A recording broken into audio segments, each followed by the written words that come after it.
Bonjour, bonjour tout le monde. C'est qu'il y a eu beaucoup de bouleversements dans l'organisation des collectivités territoriales ces dernières années.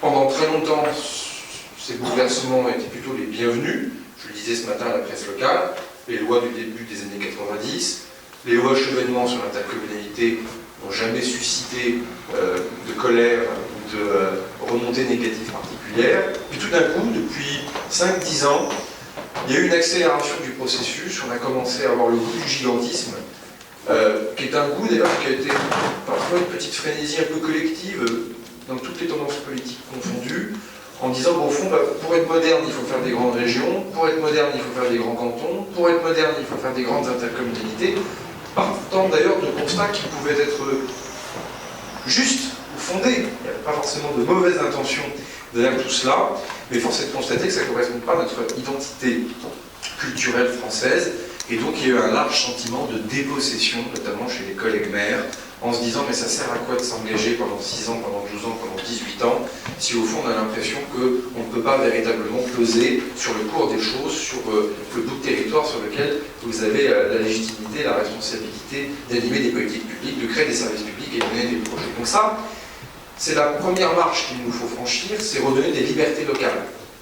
Et les libertés locales, on va en parler dans un instant, c'est retravailler évidemment sur le couple commune-intercommunalité, sur lequel je pense qu'il faut redire quelques vérités. Les intercommunalités sont utiles, elles sont nécessaires, mais les intercommunalités ne sont pas des communes.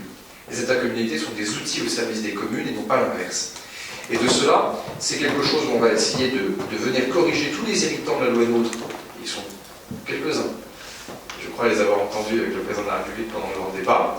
C'est une loi que j'ai combattue quand j'étais maire et président du conseil départemental. Je n'ai pas beaucoup de mal à me projeter, mais je vois bien qu'il faut qu'on la corrige très très vite parce qu'elle va handicaper le prochain mandat municipal, 2020-2026, pardonnez-moi. Et on a déjà toute une génération d'élus, 2014-2020, qui ont connu tous ces bouleversements. J'aimerais qu'on ait la plus grande visibilité et transparence pour le prochain mandat, pour que ce mandat soit véritablement le mandat de l'action et des projets. Puis il faut aussi raisonner, le maire n'est pas que le patron de sa collectivité territoriale, il est aussi agent de l'État. J'ai vu parfois des gens, des maires ou des associations d'élus, pas en tant qu'association, mais des personnalités au sein d'associations d'élus, qui refusaient cette notion-là. Ben non, si vous avez le droit de porter l'écharpe bleu, blanc, rouge et les glands dorés, c'est précisément parce que vous avez une représentation des fonctions de représentants de l'État dans vos communes. Ça fait de vous des officiers de police judiciaire, des officiers d'état civil, c'est pour ça que vous avez le droit de reconnaître et de signer un certain nombre d'actes, et c'est pour ça que vous pouvez même avoir des mesures de privation potentielle de liberté par le pouvoir de police. Tout ça, évidemment, toujours sous le contrôle et du préfet d'une part, et du juge administratif d'autre part. Enfin, vous avez aussi un rôle important. Donc, là aussi, nous allons faire des propositions pour renforcer le pouvoir de police des maires, parce qu'aujourd'hui, vous pouvez prendre des arrêtés, parfois ils ne sont pas forcément suivis des faits, ou alors il est difficile pour vous de les rendre exécutoires, qu'ils se traduisent concrètement en actes.